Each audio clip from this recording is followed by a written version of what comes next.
Back at it, Athlete Builder, another episode. This one's a little bit overdue. I'm really excited to have Cody Robbins here.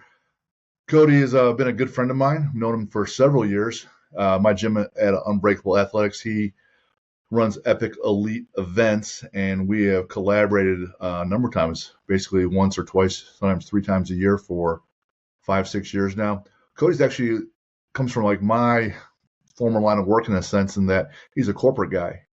Works operationally, works in the financial world as well, but still has that bent towards strength and conditioning, lifting, all things getting strong as can be. So back in the day, he's a soccer player by trade, if you will. But at some point, there was a change, a switch, and he got into powerlifting. So those that follow along at home, he's our first powerlifter who's exclusively in that field. So for those that don't know, it's squat, bench, deadlift. Those are your 3 main lifts, and you add them all up, and that's your total, as you might guess. A little bit about Cody. Cody competes in the 198-pound weight class, and all-time best lifts for him, for context: squat 760, bench 512, and deadlift 700.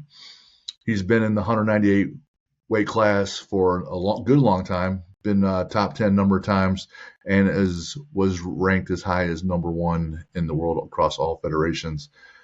Historically, he's still in the top 200 with his totals for weight per weight class, but that's across other weight classes, other federations, tested, non-tested, geared, not geared. So Cody's strong as fuck, and he's a cool dude. He and his wife Kristen, my wife Jen, and I, we've known them for quite a while, and we like getting along with them and seeing them. So Cody runs powerlifting meets. He is the VP of operations with the USPC Federation. And so with that, he's been doing this for quite a while. So Cody, how long have you been running meets? I think around 10 years now. 10 years. Well, thanks for being on the show. Looking forward to having a nice little discussion with you. Yeah, absolutely. Thank you for having me. Appreciate it. Absolutely. Anytime I get FaceTime with you. Always humble, always nice, always giving. So the obvious question for me right off the bat, when we were talking just a few minutes ago before we started recording, was how do you go from soccer, run, endurance to lifting, static, squat, bench, deadlift? Tell me how that transition occurred for you. Sure. I think I think a lot of lifters are not far from me. Maybe not in the sense of playing soccer. I played soccer for 18 years. Maybe there was other sports involved, but at some point in time, we get to an age where we can't be competitive in those sports that we were when we were younger, but we still are competitive, right? So we kind of shift gears and find something that's more suited for where we are in life. And lifting was that for me. I've been lifting since I was, I think, in a gym since I was 13. My dad was always in the gym. My mom was always in the gym. My dad looks just like me, still. He does. Like body size and shape and all that. So I already had good examples. I already had an interest because I was already doing that. And I think one day I was at the YMCA and I was lifting. I was 180. I know because I weighed myself that day. I think I was 183 pounds. Of course, I didn't have good form. My butt was off the bench, 5 feet, but I benched 405.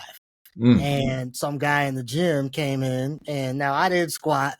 I did deadlift or any of that stuff at the time. I did the normal bro workout stuff, curls and all that jazz. But he saw me and he was like, you should really compete. So then I started, okay, well, if I'm going to compete, I'm not going to go out there and not know how to squat, deadlift, any of that kind of stuff. So I just started training from there and did my first meet. And like many people, just enjoyed like the community and meeting people from different backgrounds and things like that, and just got hooked. So how old were you when you started your, when was your first meet? How old were you when you did your first meet? Good question. I don't remember the first meet I did was unsanctioned. It was at a gym called, I think, iFast. Does that Mm-hmm. sound familiar to you? Yeah. Oh yeah. On 96th Street. Yeah. That's where I Northeast met. side. That's where I met Reggie and Justin and all of them. Okay. They were doing that meet as well. And maybe I was 22, 23, something like that. Gotcha. And how old are you now?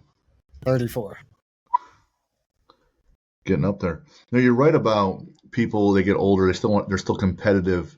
Or if you're like me, you were competitive in some things, but that flame went out. So for some, hey, I want to be healthy again. They'll start running 5Ks and they want to beat their time, or they'll do like an obstacle course race.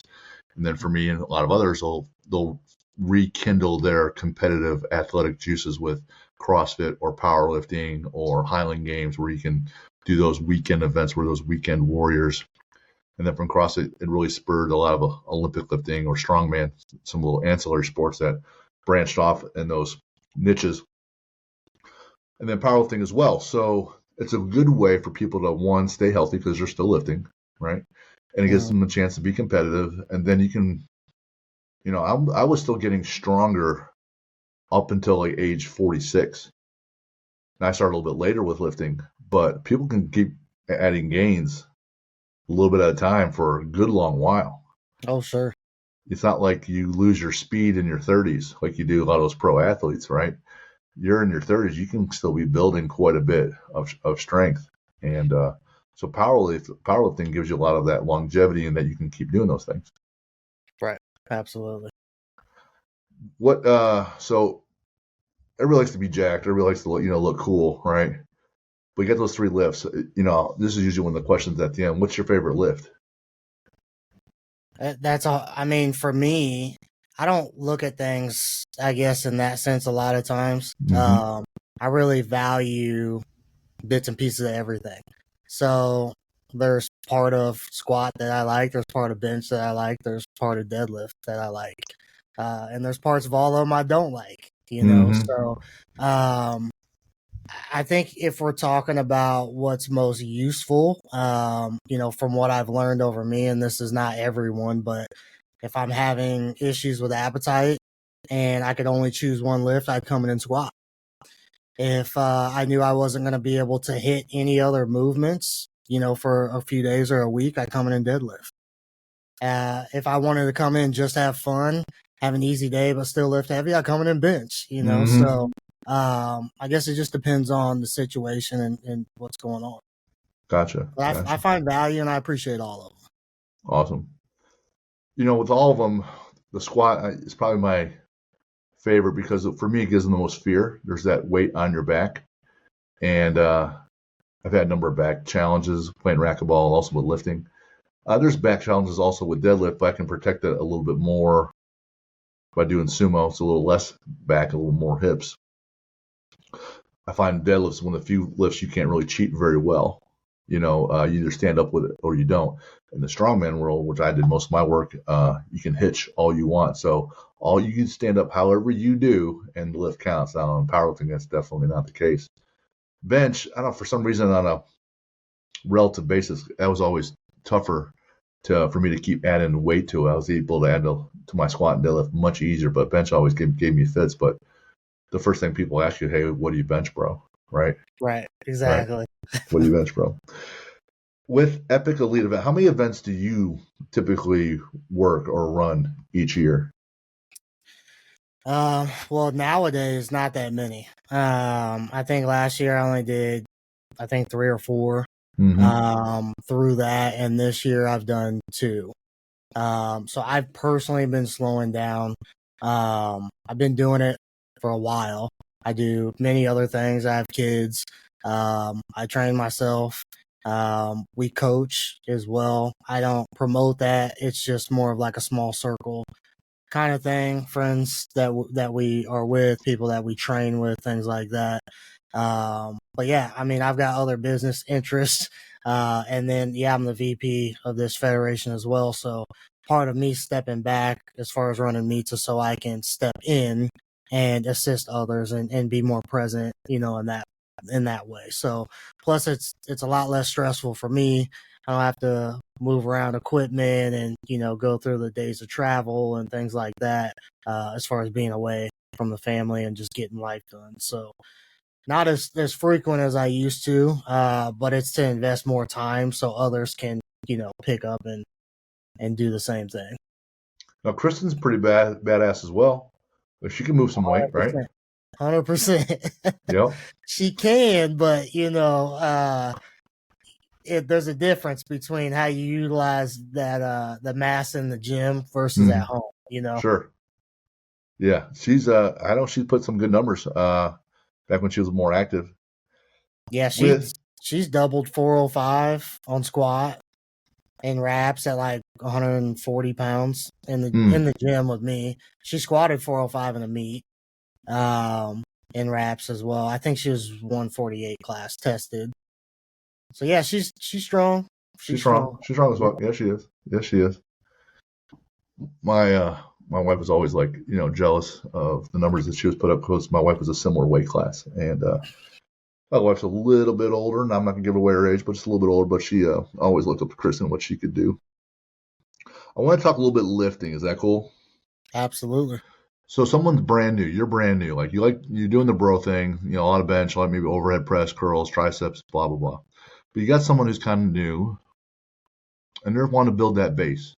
We've had Tom from Westside on. We've had Shane Sweat, Brandon Smitley, and you can talk about conjugate and this and that. But someone's new, right? They're just starting out.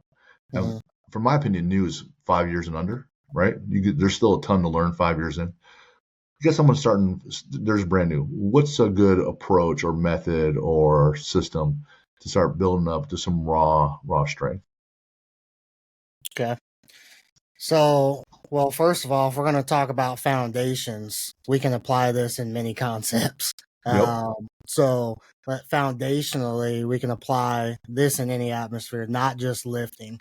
So I think it's really important to, one, assess as an individual, what are you looking to accomplish? So set goals, set standards, and ask the right questions and be thorough as far as when you're asking yourself those questions. If you need to investigate, if you need to source,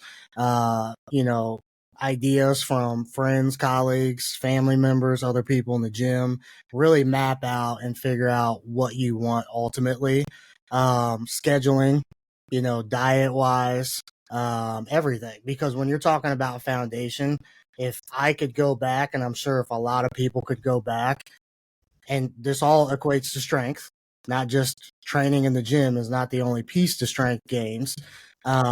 You really would be conscious and aware of all of those objectives that you have. So you'd really want to set yourself up for success there, making sure that you're hitting the right muscle groups with the right spacing in between as a foundational thing. You don't want to overwork or underwork certain muscle groups. So understanding, what muscles those are, and working those in a combination that you're not, overlapping those muscles, Monday and Wednesday, for example, if you're coming in, things like that.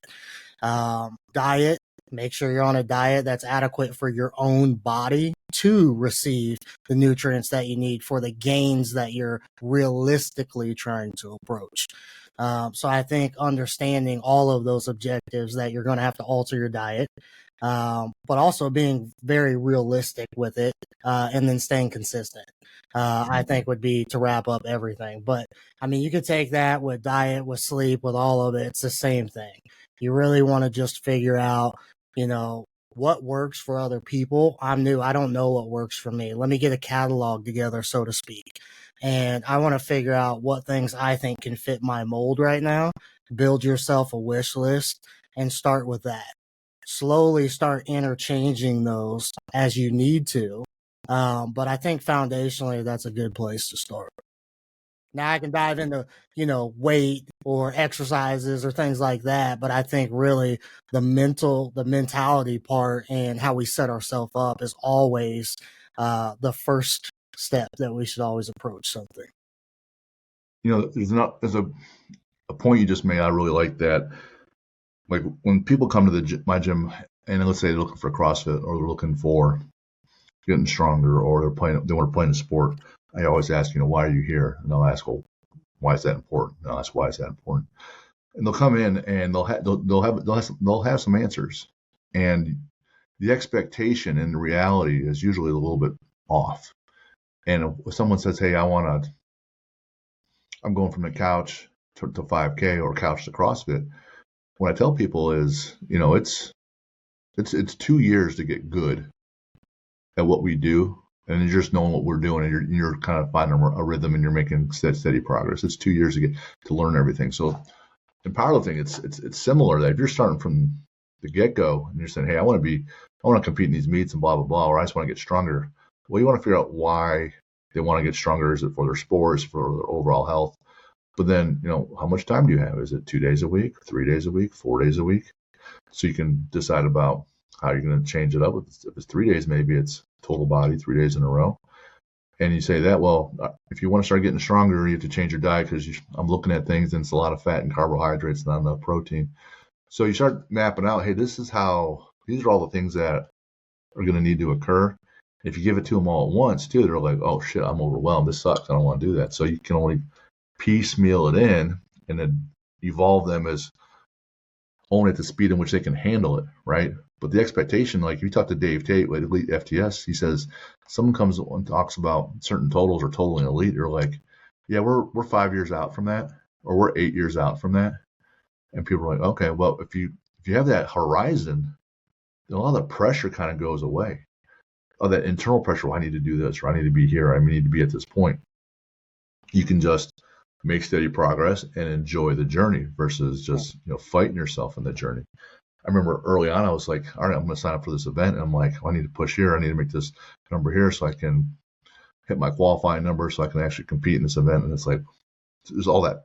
If you add the extra pressure, and it's extra work how to handle that. It's not nearly as fun. And like, if I would just say, hey, I'm going to get stronger this year and just compete and have a good time, I probably would have performed a little bit better and wouldn't have had my foot on the gas right out of the gate. And then I would probably not have as many injuries, right? Yeah. Mm-hmm. It's that injury piece too that sets you back. You have this little setback and you're like, well, shoot, man, now I'm down 2 months or I'm down 6 weeks. And for most of the world, they want to look better with their clothes off, right? So I'm going to lift a little bit, change the way I look, and maybe do a little bit of competitions and have some fun along the way. For you, when did that change? You're like, hey, I'm lifting. This is great. All right, this guy said I should do this meet. Now you're like, all right, I got a good number on my bench. I'm going to build up my squat and deadlift. When did that change? You're like, all right, I want to compete. Let's see what I can really do. If I max out my body type, what can I really hit? When did that change for you? How did that go? When I max out my body type, like you're not gonna squat 1,200 pounds, right? Yeah. Oh yeah, I've been 198 ever since I've started lifting. Right. I've never gone up a weight class or down. Now I've gone up weight and down weight, of course. Sure. But yeah, I think to answer your question, I don't know. I mean, after that guy told me that, I pretty much got to work, right? I was in the gym testing myself. I was already trying to figure out meets. I found a local meet talking to that guy. And then that's really where I met Reggie and Justin and Mike and all of them. And then my whole training just changed. Now, we didn't have specialty gyms. We trained at LA Fitness. Mm-hmm. All of us. And back then, I think Reggie Dukes was top 5 in the world for his weight class. I was number 1 tested at one point in time in the world. Justin Jackson was number 1 tested at 220. All of us were. And we all lifted at LA Fitness. And these weren't world in one meet. These were in the world, period. And so I don't know. We got into that. We just happened to be kind of strong. We had a couple good guys with, different lengths of, experience and knowledge. And we just all shared it. We pushed each other. And yeah, I don't know. That's really I think the link that put those two together was kind of the individuals that I met. They made it more exciting, and then being able to see what I could obtain versus what was there at the time. Now people are insane now. as far as lifts. There's some people that are just, and I don't even know how they're lifting what they're lifting. I've been lifting for a while, and I can't even imagine some of the weight. And like you said, I'm, you know, I don't know what I am now, but I'm roughly 200 of all men, all women, all federations, all, you know, gear divisions, all of that of all time. And there's so many people on that list that are in just light years ahead of me that I'm like, you know, I'll never reach that. But that's okay. That's not the reason I really got into the sport. I fell in love with chasing that part of it. But for me, I guess. And when it was obtainable, it was fun, but I knew, you know, it was a short time period for me, especially, in what I was doing. And I never was that close with the untested, just more on the tested side. Gotcha. You know, how fun was it having right off the bat legit lifters and then they're fun dudes like those teammates? That must have made those sessions some pretty rough, right? Sure. Rough, Yeah. yeah. Some of them were rough, but sometimes we had a lot of fun. I mean, Right. sometimes those were the best memories. We're all crammed into an Escalade, you know, driving, you know, 6 hours away, you know, laughing, playing music, all that kind of stuff. So, I mean, that encapsulates, I think, what a lot of people love about this. And it's the community, it's the people that you meet. And a lot of times we meet people from different backgrounds that we would never run across in life. And I find a lot of value in that. Just being able to be in a place in front of somebody, to be able to learn and share, just bits of who we are and our own experience. So, yeah, I mean, it's hard not to get drawn into it. If you want some good people watching, other than coming to downtown for like Comic Con or Gen Con or anything like that, you go to a powerlifting meet, you're going to see all different kinds of Yep. fucked up people. That's one of the reasons I like competing in that, because I'm a little misfit, and a lot of those folks are very introverted. Some are nice and quiet, little, you know, schoolgirls or schoolboys, right? And then you got people all tatted up. Some people have been arrested a number of times. Some people are the nicest people ever. And a lot, you know, and to a T, those folks that are lifting, they're very accommodating and willing to give you tips or ideas or talk Oh, yeah. lifting, like all the time. All the different people in the federations, regardless of which federation they're in. You want to talk lifting? Let's talk about it. You want to talk about your warm up? You want to talk diet? You want to talk sumo versus conventional deadlift? They're just fun people. We're just a little weird and fucked up, but Right. it makes it more fun, and they're all willing to help. So I really enjoy the community. Yeah, absolutely. You know, I wrote down this note to backtrack, you know, from soccer to lifting. I had this note here about first time riding a bike, though. And before I get too far down the road, Yeah. I want to ask about that. Yeah. So, I mean, and you asked some questions. I mean, part of what I like to do is I just like to talk. I like to be more personable. And I like to think about situations maybe with a different lens, if you will. Yeah, the bike story, was, it's one of those things where it happens. It's not funny at the time. Later on, you laugh at it, right? And I think the reason that I laugh at it now, is for a different reason than I think what, you know, some others may choose to laugh at it if it would have happened to them. They might laugh at the instance and what happened, where I'm laughing at the entire process of what happened in my journey through that and just how much of an idiot I used to be. Right? So, I'll kind of run you through the story from point A to point Z. So, you know, I'm a little kid, red hair, grew up off Georgetown Road, and you know, we're outside, and a lot of the kids had bikes, and I didn't want to have a bike because my dad said, unless I'm wearing knee pads and the helmet, I'm not riding the bike. Well, nobody wore knee pads and the helmet in the Right? neighborhood. Nobody. Nobody. So I wasn't learning how to ride a bike because I wasn't putting on a helmet and knee pads. So I don't know the true amount of time, but we went through this process, and there was many memories where he was trying to get me in the car, load it up, we'd go somewhere, I wouldn't put them on, come back home. You know, I made a big deal about it. And I just thought it was completely ridiculous. I didn't want to look stupid.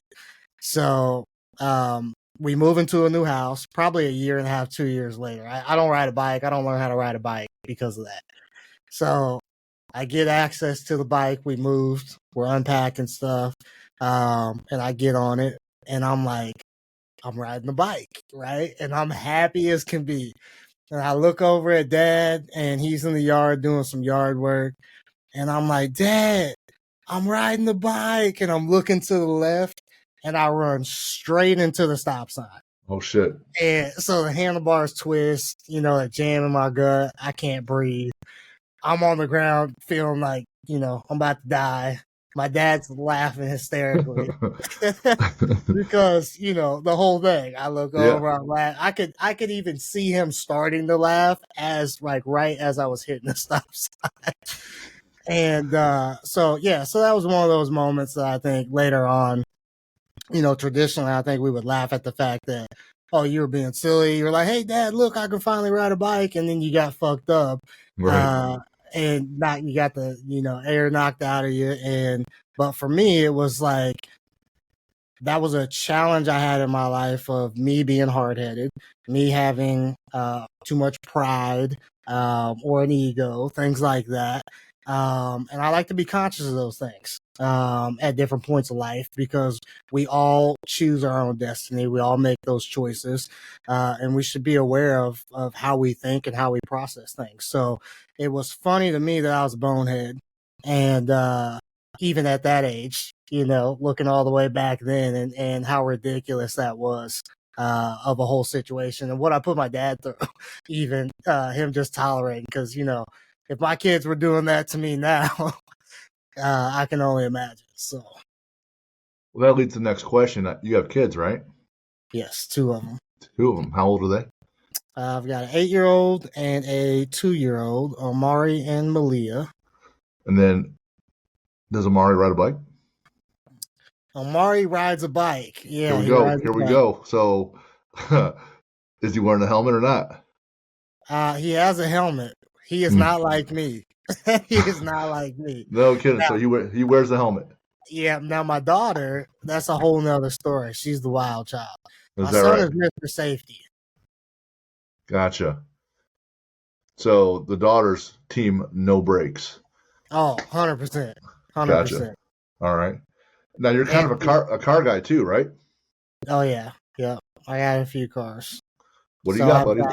Let's hear about these gems. Yeah, I could talk about cars too. So just like lifting, I mean, I like all cars. I mean, I find value and appreciate all vehicles, but I'm a big Corvette guy. Mainly just due to generational family, I guess appreciation. And I have I've had a couple, but I have a 1978 L82 4-speed pace car. It's got 10,000 original miles on it, and they only made 220 of those. It's won Bloomington Gold, and it's been certified 95 to 100% original. And when they do all that, original is the original oil filter, the original battery. Now, of course, you don't have to have the original oil filter on the car, but you need to have those things in your possession. So I have that. I have a Audi RS7. You want to ask questions about the Corvette? Yeah, I want to ask questions about the Corvette. So who certifies that? Yeah, Bloomington Gold did it. Okay. And Bloomington Gold is I don't even know how to explain. It's a very prestigious Corvette car show. Gotcha. I mean, they have now. When I say there's only a couple hundred of these, I mean there may have been 40 or 50 4-speeds at the show. Back when this was in 2008 when it won. But it's a huge Corvette show. And when they certify it, then I gotta believe the value goes up, right? Oh yeah. It's like certifying that this football card is authentic and flawless. So then value goes up. Yep. Have you been down to Bowling Green, Kentucky? Yes, I've been to the museum. You've seen the cars that are underground? I have. I actually just went there not too long ago, like a month or two ago.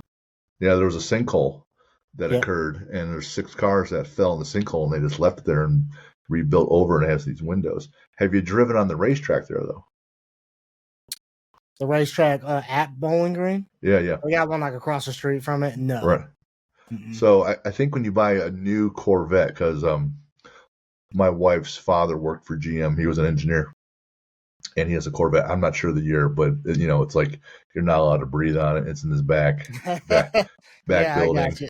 Yeah. It's a 4-speed as well, and he if you buy one new, you can get it at the dealer, but if you pay a little extra, you can go down and pick it up at Bowling Green where they have their museum. Go on a tour. This guy walks you through the Corvette details, and then you can take it out on the track and spin it around for a few laps. Mm. So I was wondering if you had done that. No, I have not. I don't buy any cars new. Gotcha. And I guess that's part of me just trying to be financially aware. Mm-hmm. You know, I'm sure you're aware when you're paying those prices. I don't want to eat the depreciation cost. I'll let somebody else eat it. Right. Especially when you buy, rare, more expensive cars, people traditionally don't put the miles on them. So, I guess if somebody else wants to buy it and sit on it for a few years and drive it 800 miles, I'll take I'll take it after that. That's fine with me. If you had that one or the you said an Audi R7. Yeah, I have a RS7 that's got 847 horsepower when it's on race fuel. So it's got a wrap, it's lowered, it's got Vossens on it, exhaust, all that good stuff, catless downpipes. So you're a finance guy who's a meathead, but also a car junkie musclehead too, right? So yeah. And I'll sit at a little tiny table and have tea with my daughter too. That's true. I've seen it. So all right. So back to lifting. I should probably work here a little bit, but I like that fun stuff. The USPC. It's a different federation for you. Been with USPA before. Talk to us a little bit about that federation. What's different about it, and why you like it? Yeah. So honestly, the biggest thing that I like about it is the fact that I am in a position. Not only am I in a position, but Johnny, who owns the federation, him and I I don't know, we're on the same wavelength. We love lifting, we love powerlifting, and I think it's been very easy and reassuring to be with a federation where you can just do the essentials. Like, you don't have to have all the silly rules about certain clothing restrictions or equipment restrictions and things like that. And we basically get to just ask ourselves basic questions: is are we particularly putting ourselves in a situation where someone could get hurt from this decision? And if the answer is no, then step one, we're on a path where we can maybe remove that rule or not have a rule in place for that. And then two, does it aid the lifter in the lift? And if it doesn't aid the lifter in the lift, then we don't need the rule. It's not a safety concern. It's not adding anything to it. So generally, as a concept, that's kind of the thought process behind a lot of it. Now, when it comes to technicalities of equipment or brands of stuff that we use, like equipment on the platform for monos or benches, things like that, we need to have those things in standard. But as far as like rules go, we have that mentality, and it's been really peaceful. It's been, I think, from a lifter standpoint, and just doing this for a few years now and getting the feedback that I have, it's appreciated. People can come in, they don't have to worry about all the little tiny things that they have to get in order, or maybe they don't have certain clothing apparel that they were supposed to have, and now they got to run to the store, and they don't live here, they traveled, and they got all this anxiety. It's their first meet. And so I think all of those things really just help to dumb it down and make it as much about just the lifts as possible, which is really what we're all here for. Is just to lift and have a good time. It's not all about all the extras. It's about the foundation where we started talking earlier. I appreciate that, in that things that are simple usually has a little bit more longevity because it's sustainable. When things get complicated, and then kind of annoys people. But at the same time, man, I've been to your contests, or we've hosted them, and they're pretty fun with the background, the lights, the music. You got the computers and the software, and you can live stream it. So yeah, it's simple, but it's pretty sophisticated in a lot of ways too. So it's pretty sweet. Yeah. What are some misconceptions that people have about powerlifting or competing in powerlifting? Oh, well, we could say the common one. Let's just talk about women. That they're gonna get bulky.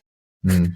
I mean, I'm married to a power lifter, and she's not bulky. And if somebody wants to call her bulky, I guess that's what sexy's new name is, right? Right.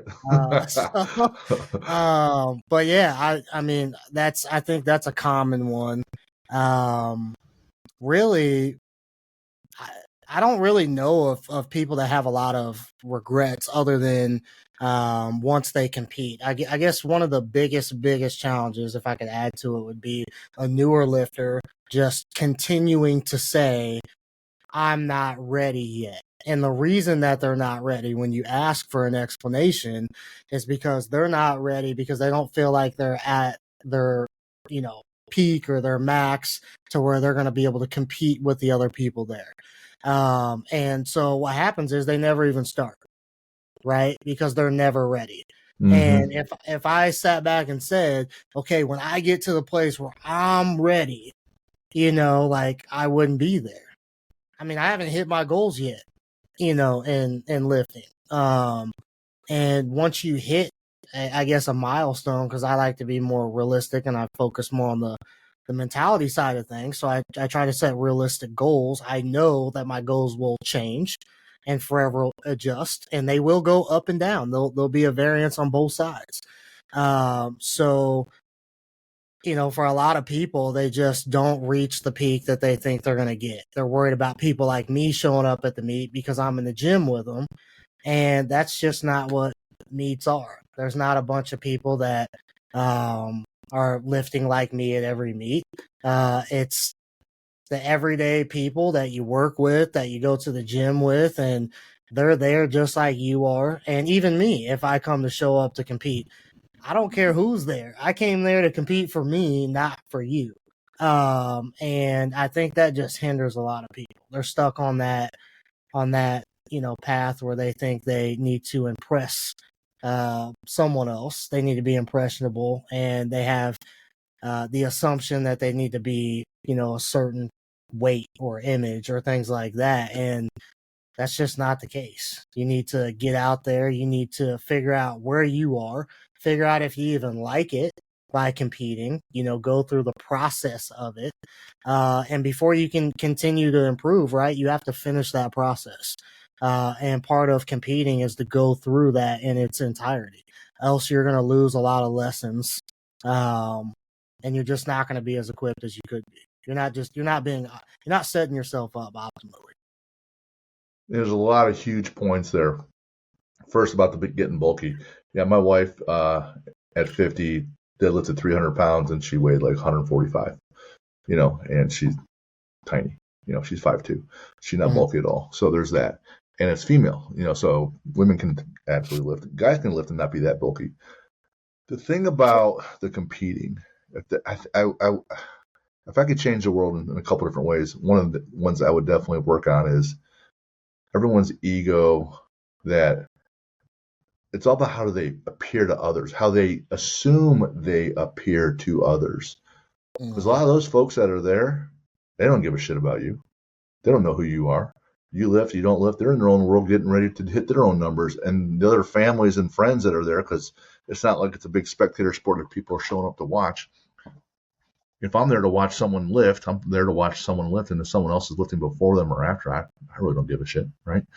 Right. And so that whole ego or looking vulnerable gets in people's way, and it's really sad because all it does is limit you And then you let this fear, this perceived fear, which isn't even necessarily the reality, hold you down. You let this fear win. And that just grosses me out.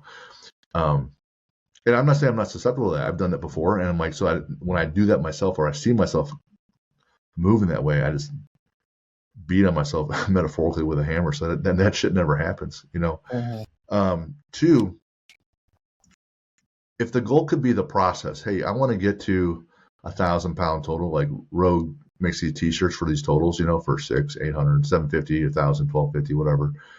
And you want to get there. Well, you don't want to have your first ever meet be the one where you're trying to total 1,500 pounds. You want some experience along the way. What is it?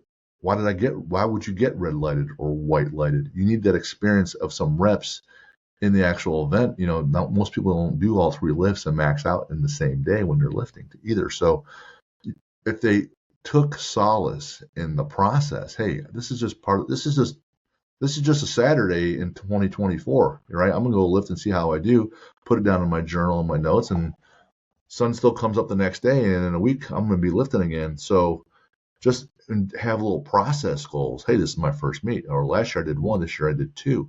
Those are all wins, and that way you're happy a little bit every day, not just, well, I'm about to do my first one and then I'll be happy. We may have waited 3 years, and for some that waiting turns into never ever doing it, right? Yeah. Again, it's just that fear holding you back, and that's the one thing I could change is people just let that shit go because it doesn't fucking matter. How about this? Like you run a bunch of meets. One of the guys that stands out is this guy named Marty. He's a older white guy, kind of balding, but long white hair, right? He's been to my our meet a couple times. I think he's in his 60s. I believe he's had both hips replaced. And he walks in for weigh-ins the day before, and I'm sitting there and I'm talking to him. And his last time he was there and he sought me out, and I'm like, Marty had both hips replaced, right? He goes, yeah. I go, why are you still doing this? And he goes, I've always just done powerlifting. I've always just liked it. I just do it for me. I hit this number, great. I don't hit this number. I want to see how my hips hold up, but I just do this for me. And it's a good time, and like that's his fun Saturday, right? Right. And just look at it like that and take some joy out of it versus the misery that could come along. I would say this: people should be like Marty. You know, just go out and do it for you. Any other misconceptions? Anything you want to clear up? Things you want to get off your chest? I'm just thinking about misconceptions in general for lifting. How about this one? Steroids make people angry. Okay. I think that's 100% false. I don't know. I mean, there may be somebody that reacts to a certain type of steroid in a negative way. But for mainstream users, especially people that are in powerlifting, you are not taking supplements and then raging and throwing your girlfriend or wife through the wall. I mean, I've taken a lot of supplements over the years, and I'm prescribed to every supplement that I take now. And I've never, I mean, there's been times I felt irritable or something because I don't have food or things like that. Never aggression or anything like that. It doesn't impact me on the adverse side either. I mean, I'm not more sad or any of those types of things. I'm just, I'm me. Sometimes I have more energy. I guess it would change those types of things. And then also the other misconception I think would be it just certain drugs or steroids will dramatically increase someone's performance. And there are things that can increase your performance, but a lot of it is it increases your recovery time. It does not something that you take and now you are able to lift more weight. It enhances how your nutrients circulate through your body, how they absorb into your muscles and ligaments and everything, how they repair the cells, at which growth rate they grow, things like that would be more adequate. So when people say that's not all of it, it is an extreme amount of, well, what food are you feeding to complement those supplements? What's your sleep like to complement those supplements? What's your water like? Because if your water is not up to par, it's not circulating anywhere. So there's a lot more to it. And there's a lot of people, I think this is another misconception, is people that are big are on steroids. That's not the case either. I mean, you know it and I know it, being in the industry, there's tons of tiny people and people that do not look in shape at all that are on all kinds of supplements. So yeah, I think the supplement thing in general, or the steroid thing to be, I guess, more precise in general, I think that just has a lot of misconceptions in it as well. Now, obviously, there's a ton of stuff you can react wrong, or have adverse side effects and things like that with things. But I think overall, the generalities of those concepts, they're just completely off base. That's huge. From listening to I know Louis was question about that. There's plenty of people, Matt Winning will talk about it, at length. And to your point that the use of steroids helps you recover, and why is that important? Well, then you can maybe lift again sooner, or you can lift more because you're able to recover, and you can have more sets and reps, which then leads to growth. Now, whether you're on gear or whether you're juicing or whether you're taking extra supplements and steroids, at some point, with or without, you're in those hard sets and reps, and you got to mentally decide, are you going to push out another one or two? Do you leave one or two in the tank, which is fine, or do you leave 5 to 8 to 10 in the tank? Right now, whether you're taking gear or not, whether you're taking steroids or not, that same scenario still presents itself. Mm-hmm. And then mentally, you got to decide, hey, am I going to keep pushing? I'm in pain here. This is hard. Am I going to force out these reps, or am I going to quit? So whether you're taking it or not, you still have to have the mindset, hey, I need to push hard. Sure. I need to stretch that muscle and the intensity so you can get those results. For me, I never got into it simply because I have seen myself in years past in almost any kind of endeavor, lifting or not, where if I like something, then I'm kind of like, and I have that addictive personality where I'm all in. Mm-hmm. And if a little's good, then great's better. If one donut's good, then I want 12. Right? Yeah. If one beer is great, then I want 12. Right? If I want the whole pizza, not one. If I'm going running, a mile's great, but let's run hard. Right? So also, like if I had better numbers, instead of having like one medal, I might have a second medal, which is exactly the same as the first one. Like, I'm not getting a big paycheck. I'm not going to be ever some big sponsored athlete. It's not changing my life or my family. So for me, it was never really a thing of discussion. And I've had guys at my strongman events where I'm hosting, they're running tons of gear, and they can't get out of the novice division. They can't get on the podium of the novice division. And I'm like, what's the point here? Right. What's the point? You can get stronger. And that's more common. I think that's more common than the adverse side of that, or inverse side of that. It's more common. So, and people just don't realize it. We do, because we're in this community. But I think there's definitely a lot lower percentage of people that are actually strong and look like they strong that are on supplements than that are not. Mm-hmm. It's also easy for people to explain away others' successes. And say, oh, that guy's juicing. He's got to be, right? Yeah. Or, Cody's, you said, 34? You said? Yeah. He's been lifting since you've been in the gym since you were 13? Mm-hmm. But sure as fuck couldn't be that he's been in the gym for 20 years, right? That couldn't have been it. Exactly. Exactly. And they look at themselves and are like, well, I've only been in the gym 6 months. Well, 20 years is different, right? And the other thing too is, and we've been talking about a lot of like thought process type of things as well, but just to take it back, it's not just the total duration, right? It's how you applied yourself during that time. You know, you can be effective in your workout or you could not be. And a lot of people that come into the gym, I mean, basic stuff, they come in with a rope and they're up here, pulling it down, up here, pulling it down, up here, pulling it down. And it's like, okay, time out. Let's take a second. What are you trying to do? I'm trying to do triceps. Okay, what is your tricep? You know, what is involved in that muscle? Can you hit that muscle in different ways? You know, like, making sure you get full extension and proper contraction, you're working all the proper heads.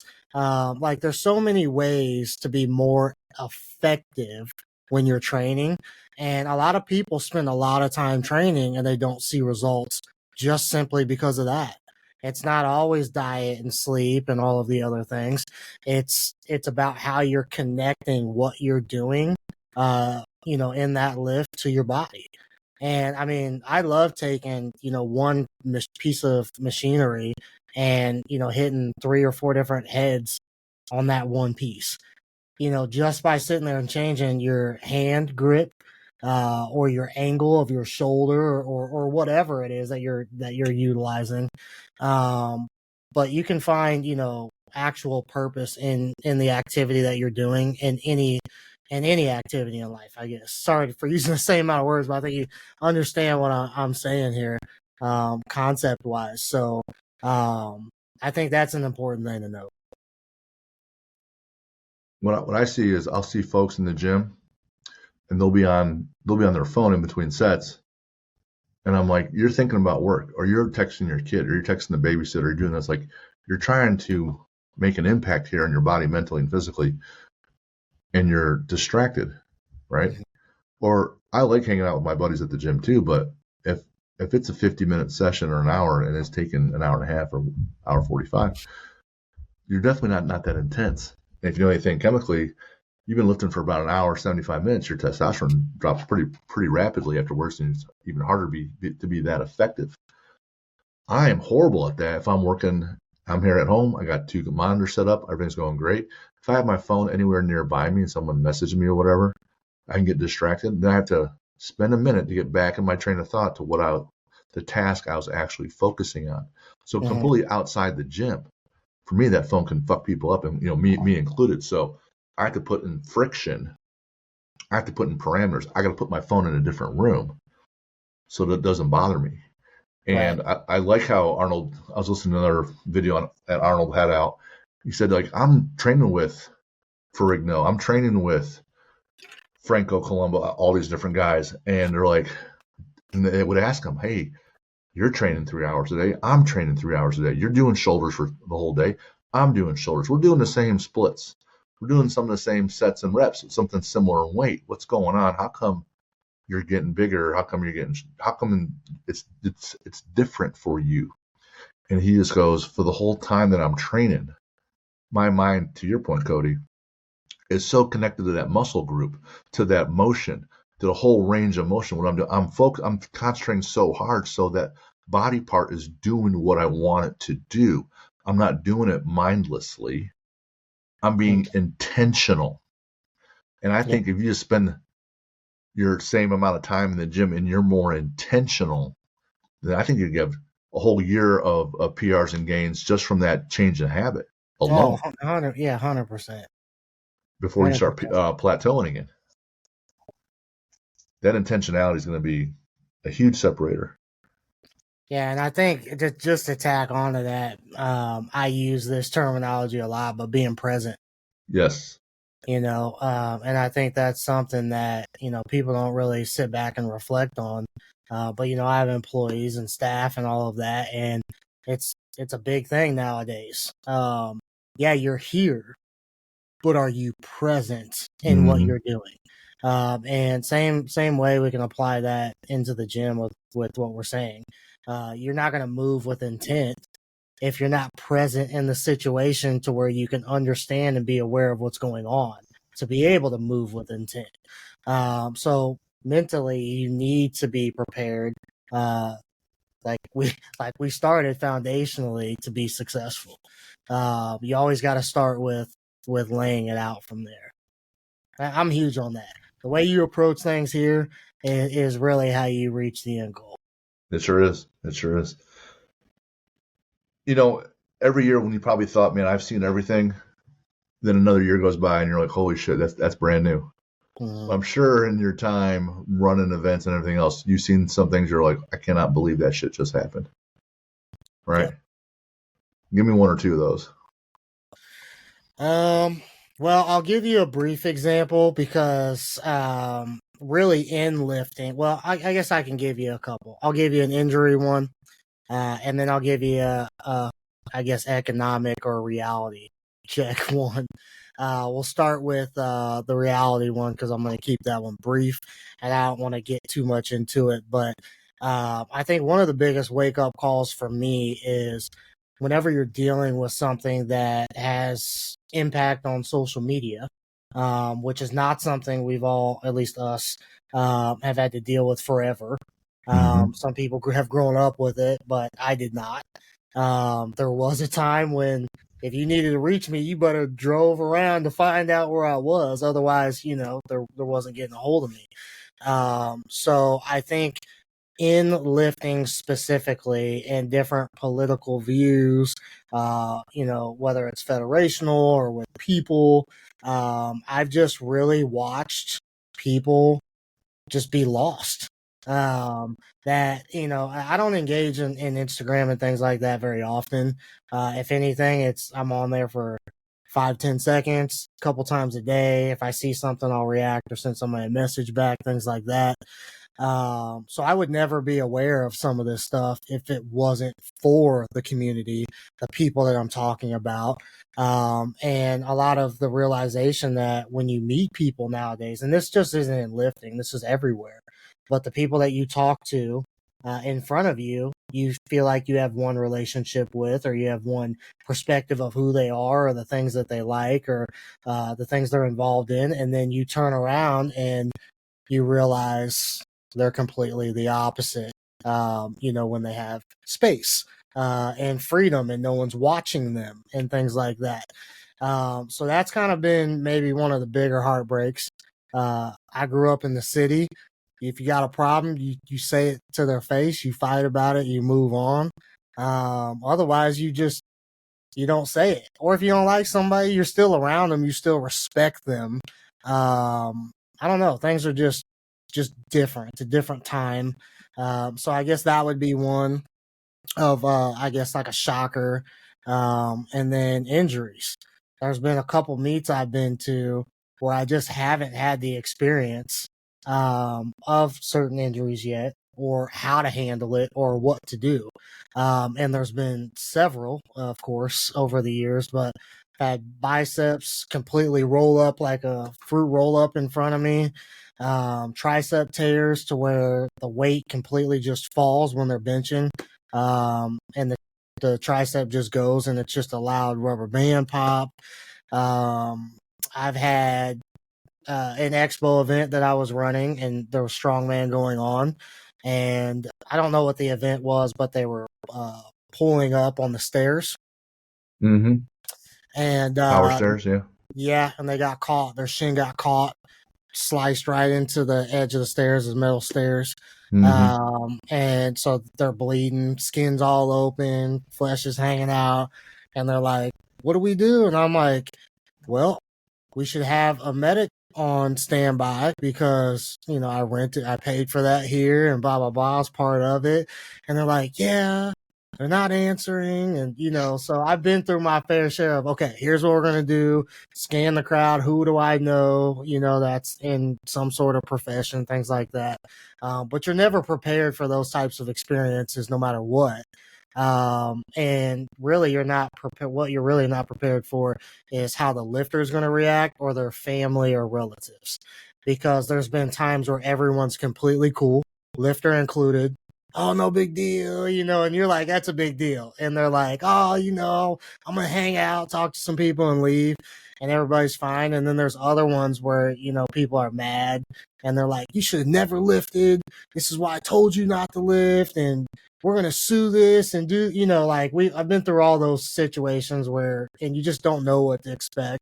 And the only way to get that experience is to go through them, right? But each one of them is always a little different. There's even in the gym, things that you'll see, and I follow this one page. It's called Gym Fuckery. You'll see unbelievable things. We hosted a Highland Games. Guys throwing it's called weight over the bar, WOB. It's like a kettlebell with the handles on the chain. I actually want to try it. It's a pretty cool event. Guy threw it up in the air, wasn't paying attention, came back down, hit him, and I'm like, bro, like it's coming head and shoulder. Oh, that's 53. Still, it's 53 pounds coming down. 15 feet in the air. What happened? Oh, it's all fucked up. Yeah, he's done, right? Yeah, that's nuts. I saw one. This is just, this one lady in the gym. She was practicing and learning how to do power cleans, and this guy next to her, he had a big crush on her, right? And was talking and flirting and talking and flirting. And the lady, she was trying hard just to clean the weight, and she was struggling, and the weight was getting heavy, and she wasn't catching it how she should have and was wanting to. So she was working on that. So the guy just stands right in front of her, is talking to her, and she goes, "I'll just help you." So she pops that weight up and goes to punch her elbow through to catch it. And then he puts his hands on the bar too at the same time to help catch it and kind of like curl it. So they're both picking the weight up. And she's like, "Hey, don't do that." And I walk over like, "Hey, don't ever fucking touch that girl's bar again." She's in the middle of a lift. And now you're actually doing a 2-person power clean. Like, no. Right. So that's not happening. I hope Kate listens to this episode, my wife's oldest daughter. And several years ago, every year the NFL Combine is in town, and Rich Eisen is one of the hosts on one of the stations, and he's like interviewing people and they're commentating on the athletes, etc. And one of the events in the NFL Combine is the 40-yard dash, and your 40 times a big deal. And one of things that he would do in his suit and tennis shoes, he would run it also and then try to break, I think 6 seconds was typically his goal. Everybody else is running the 4s, but he's trying to be around 6. And if you do a 40-yard dash and you video it and you hashtag run Rich run, it's a big fundraiser, I think, for like St. Jude. So he's doing the whole thing. It's fun. It's cool. And so that year in the gym, we mapped out 40 yards. And we were recording everybody moving 40 yards. Most people were sprinting. Some people were doing farmer's carry for 40 yards. I did a yoke carry for 40 yards. Our girl Kate, man, gotta love her. She picked up this keg and was going to go 40 yards. And she's a little bitty thing. This is years ago. She's definitely just in high school. And that weight's in front of you, and it's about 1 times body weight for what she was, and she's running with this thing, trotting.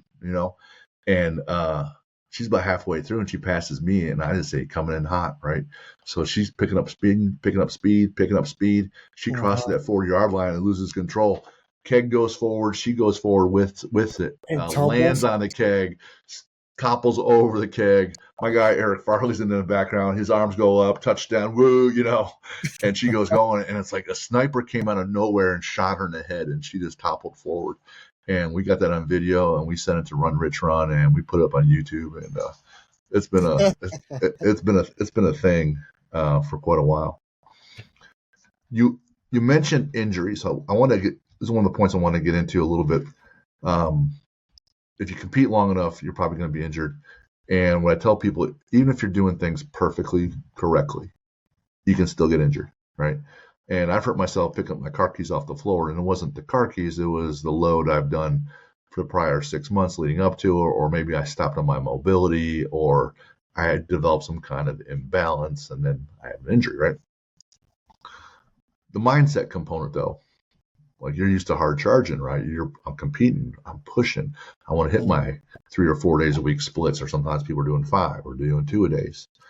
If you had an injury and a setback, how do you handle that mentally? What are some processes, or what are some habits, or some different tools or techniques you're like, all right, I had this setback, How do you deal with it? That's the question. Yeah. So I think at this point, and just, I mean, experience wise, the advice I would give to anybody if they get injured, and I guess that depends on the injury, right? First and foremost. But let's say it's one that you can recover on your own. Because that's probably more common to happen to everybody, is something's gonna happen. Like I had a grade 1, maybe a grade 2. I didn't get it checked out, but pec tear turned purple. It healed. I still am able to bench a lot. It looks a little different when I flex there in that one section. But I think understanding and taking a proper assessment of where you are and really what's important to you. A lot of us are always going to want to get right back to where we were. We're going to want to fixate on, what are we losing? When in all reality, we need to take a step back and say, okay, here's where we are. So what can I gain from here? So we don't need to fixate on the past and all of that. We do need to assess it. We need to understand where we came from and maybe understand what happened. But really, what everybody needs to do, or my advice would really be to slow down and start focusing on, how can you work through this and what's your future path look like, and what your priorities are. Because 9 times out of 10, and I know a healthy amount of lifters that like to act like they're all in. They're all in. It's the only thing in this world that matters. It is not. There is thousands and thousands of things that matter way over any sport that you're going to be in. You could value certain things about sports or experiences or things like that, but the actual part of it, it's not an internal thing. Your spouse is supposed to be internal, things like that. So really just assessing where you are, be realistic, like we talked about earlier, and figuring out goals. If you want to get back to you were, understand that you're going to have to take time at this point, and your body needs time, and it needs proper recovery. And a lot of people miss the misconception with recovery is, and I don't think it's like that in these types of sports, but in general, is relax, don't do anything, don't move. And in a lot of injuries, that's the exact opposite. You want to move to some degree. You want range of motion. You want that blood to be circulating in there. So yeah, I mean, it depends on the type of injury, obviously, because we could go back and forth on different concepts, how you would heal yourself. But back to, like I said before, it's the mentality of how you're going to approach the situation that I think impacts everything. Your mentality is how you're going to squat 760 versus how you're going to squat 730. And that's your mentality from the beginning of the process to the end. Even on that day, your mentality could change that. So just being very aware of, okay, I got hurt. I'm alive. Life is still moving. I still got to show up to work. I still got a mortgage. I still got kids to feed. Nothing else changed. So now I have to readjust my priorities, and focusing on what you can gain or progress in from there would be the biggest step. Stop focusing on what I lost, because I think that's the biggest thing. Well, now I can't squat, and I got a meet coming up, and I got to do this, and I got to do that. And what happens? People start rushing things. They start getting online, they start freaking out, and they start saying, oh no, I got to get here. I see this supplement, I'm going to go take that. And then they take it and they're like, oh, I feel better. And then what do? They start lifting again. And then what happens? They get hurt worse. And now they're back, another few steps from further back than what they were before. And now the recovery time is double, triple, or even longer. Maybe they need surgery now, depending on what it is. So definitely not fixating on the past, which would, I guess in return for most people, influence you to make decisions that you normally wouldn't. They're not sound decisions. That's not what you want to make. You want to be level-headed, and you want to approach this from a state of progression, just like what you're trying to accomplish in the sport. And that's what you need to look at with your injury. You're just reassessing, your goal, and your lift now is not squat. Your lift is now rehab, or your lift is now, icing it or whatever. You're just replacing that. You're still working in the same concept of goals and trying to progress for that. You're just changing the objective. Sorry, I rambled. No, that was well said. What I find is that, like you said there, that people get upset because they can't do something at a point. I was a 730 squatter, now I can't squat. I can't squat 730. Or I'm not where I was. These are all milestones. The 730 is a milestone. Where you were, that was a milestone. Doing this meet has another milestone. And when you get away from that, focusing on the process, I'm training today. I'm gonna be happy today because I'm training. Here's things I can work on. And you then said, well, maybe you're not squatting, but there's other things you can do physically for your body. There's other things you can do to help you recover. This is still training. This is what the day's training requires. It might not be squatting. You might love squatting. I love squatting. And, so if you focus on like, hey, this is today's training. My process is I need to get better mentally. I need to learn more, have more knowledge, because there's a reason you got hurt. Maybe you probably developed an imbalance. Maybe you got out of alignment. Maybe you weren't breathing correctly. Maybe you didn't brace, right? Something happened. Maybe everything was done perfectly and you still got hurt. But if there's no trauma, you got to figure out the root cause, because now you have that knowledge so you can change your programming so you can bring up those weaknesses. You can still be a better teammate and cheer other people on. You can still work on your nutrition, your recovery, and your sleep, right? You can still work on those things. And then so there's still things that you can do, process oriented things, as opposed to be like, hey, well, this is my meat. I'm not going to minimize. I don't want to minimize and say, yeah, you're not disappointed. I get that you're disappointed. I would be too, and I'd be fucking mad, right? But the sooner I can get to, all right, well, what does today's training look like? How can I still make improvements? Then you're probably going to be further along when you come back. You'll come back stronger in a lot of areas, then you'll go past that 730 squat. If you read Brian Carroll's Gift of Injury, he's a powerlifter. He worked with Stuart McGill to bring him back. Like, he obliterated a vertebrae. It shattered a whole bunch of pieces. And he was a 1,200 squatter, and he came back and beat that number after all that rehab and stuff. He learned about his body. Right. And so he did all the different kinds of things that you could do, focusing on what you can control, your controllables, and came back and was just better. So that's part of it. To get to a 1,200 squat, you're going to be injured at some point. You're not going to get to a 1,200 squat having never been injured. And so until you have been injured, you haven't figured out those weaknesses. So you're not ready to handle that load. You're not going to be the president of your company until you've made some fuck ups along the way. So you learn not to do those things. So you can go from employee to manager to regional manager to senior, the vice president, and work your way up. You're not going to get to that level because you can't handle that load, because you don't have enough of those experiences and knowledge to handle all those different things that are thrown at you, because you just simply haven't seen it yet. And that's just part of it. Yeah. All right. Well, I go on and on all day about lifting, right? Yeah. And I'm having a good time. I really am. I was looking forward on the way home. I was like, hey, I'm just talking to Cody today, just like one of those other days where we would hang out.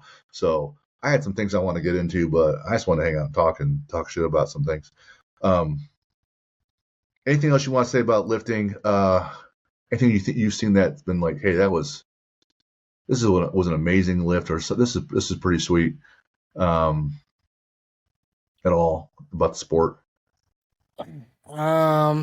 I have two things that came to mind immediately for me. Okay, at one of your meets. Okay. One guy, he gets on the bench and he has to get strapped to the bench because he can't use his legs. Jake. Yeah, so he has no ability to use his legs, right? And he still competes at something, and he benches weight. And I've seen another guy deadlift, and he's got these metal hooks for fingers. Yep. And he puts on the bar and he stands up with that weight. No fingers on that one hand, right? And then there's Marty, right? Regular dude, but he's an older guy. So I see things like that when you're living your life for you. You've had adversity, and you're like, "Fuck it, I'm going anyway." Mm-hmm.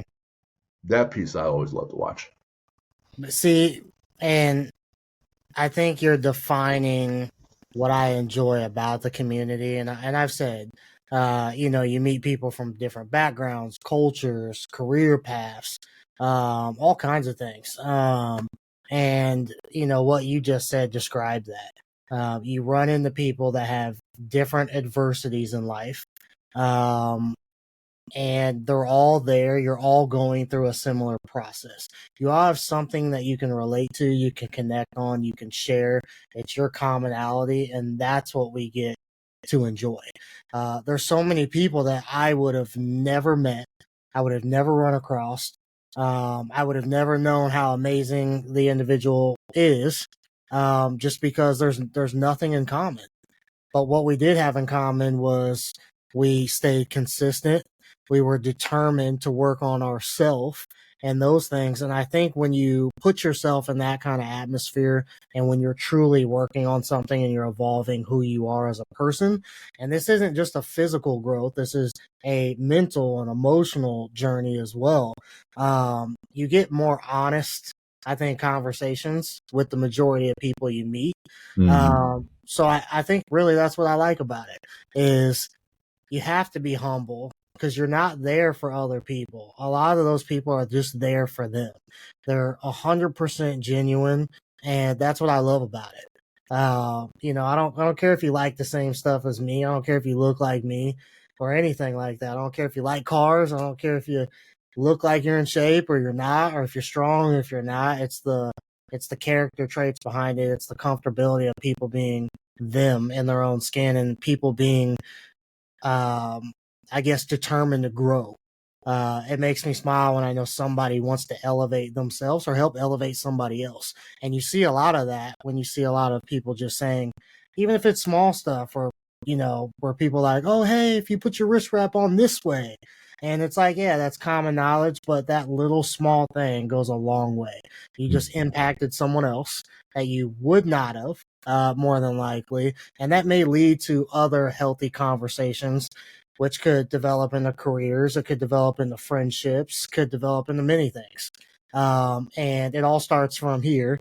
And those individuals are usually in a positive place to be able to receive those things and reciprocate those. So I don't know. I enjoy all of that, and I enjoy watching that. I mean, I've had, I don't know if I've had 90. I've definitely had an 85 or an 86-year-old individual, several people in the 80s, several. I've had people in wheelchairs that will stand up and deadlift, lightweight, but they will get up and deadlift.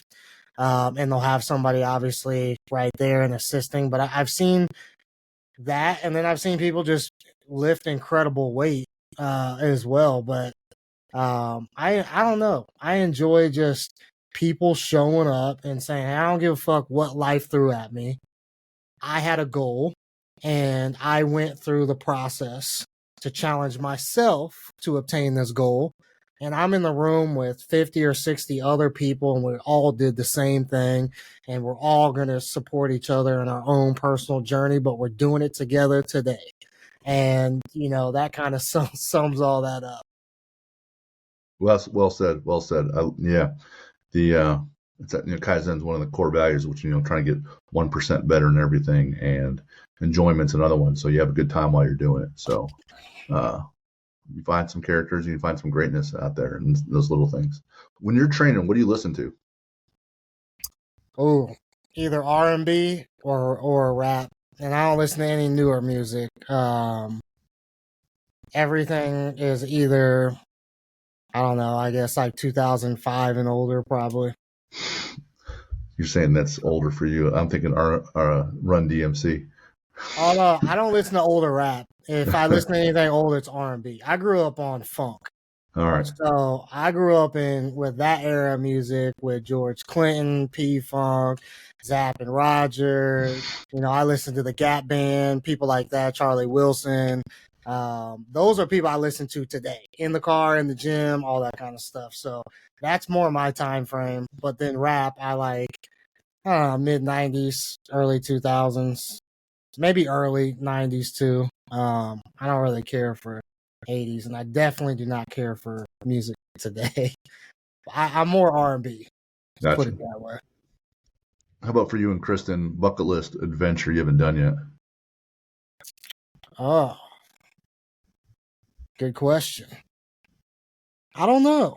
I'm sure if you asked her, you're going to get a different answer. Sure. um, I Or you're don't getting ready know. for a little car ride. You can ask that question in the We car. Hey, what's the well, bucket we're list? yeah, we're going on vacation now. But I mean, I know we want to go overseas and travel. We haven't been overseas to travel anywhere together. So that would probably be, I guess, a general start. But there's nothing that's like, hey, we want to, go parasailing or do this or that. Nothing major like that. What about favorite sports movie? I don't watch sports, so I don't watch sports movies.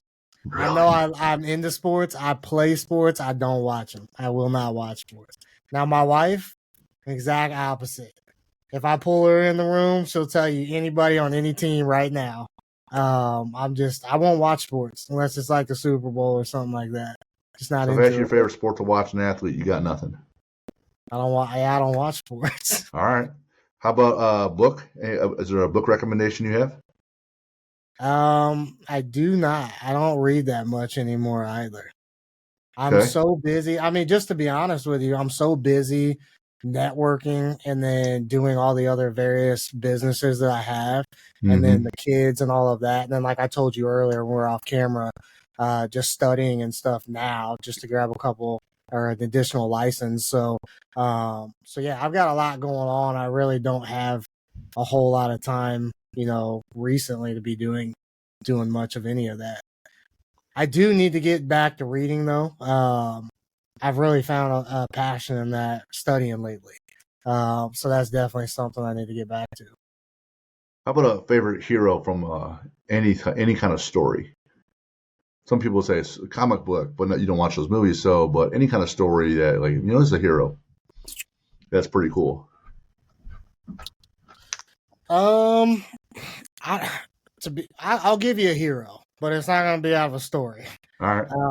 So I've always just been more realistic. I didn't grow up with cartoons. We have 4 channels always growing up and all of that. So, we didn't have cable. I never got into that. My heroes were people.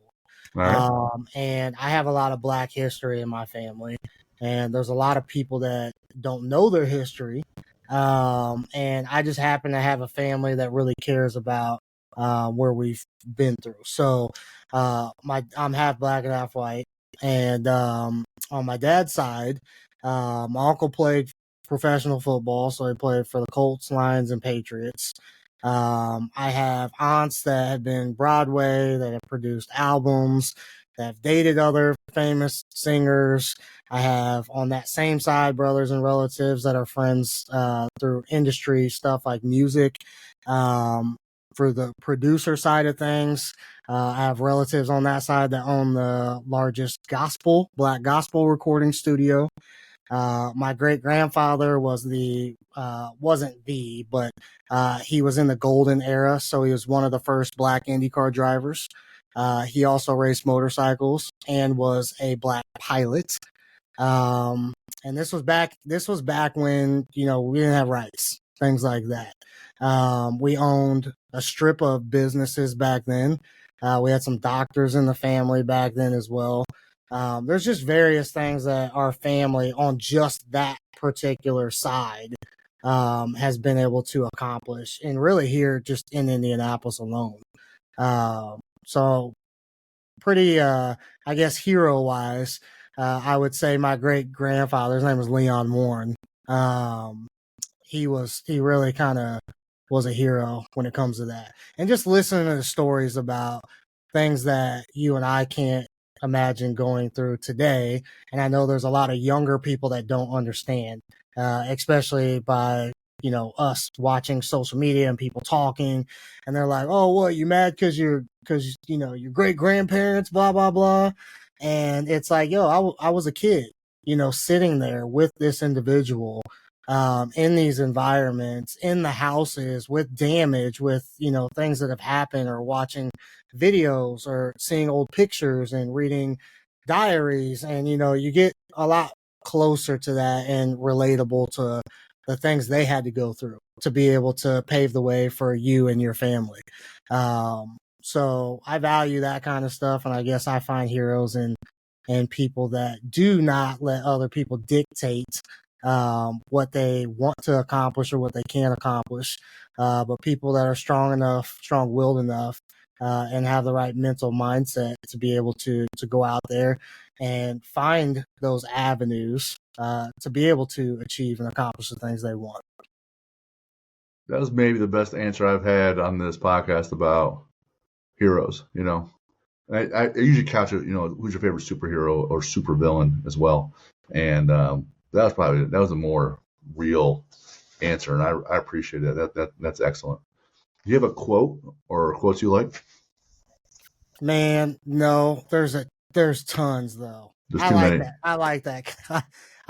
No, not off the top of my head. And for a long time, I was like revolving quotes on like my emails and things like that. And I need to get a list. I need to get a list together though, because I love quotes. There's so many like valuable quotes that really change the way you look at things if you just kind of hear them. So no, I don't. But do you have one you want to share? Because I'd like to hear one. All in or not at all, or the only easy day was yesterday, or what doesn't kill me makes me stronger, or even something stupid like when life gives you lemons make lemonade. So usually the quote is cool because it's directional and it helps you with your mindset, right? So things like that of that nature. So I know you have another meet coming up. You and I were hosting national championships. So where can we find you, and where can we find information about the events that you host? Yes, so USPC.pl is our website, and we also have an app, which is USPC as well, .pl. And the app's very user-friendly. It's easy. You open it up. Anything you possibly have questions on, rule books, meets, it's all laid out. I don't even need to explain how to use it. You can open it and navigate it like that. But those are two good places to find it. The Americas, I think it's sold out, or there may be one spot left open at this point.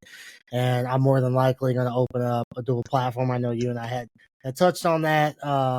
So that's probably going to be what's happening. I'm waiting on a phone call actually this evening to make that decision. So either tonight or tomorrow, I'll get with you and let you know.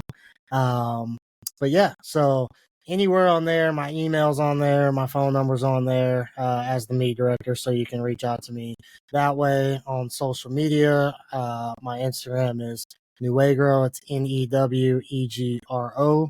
And you can feel free to reach out to me on there and ask me any question about anything. I'm pretty much an open book.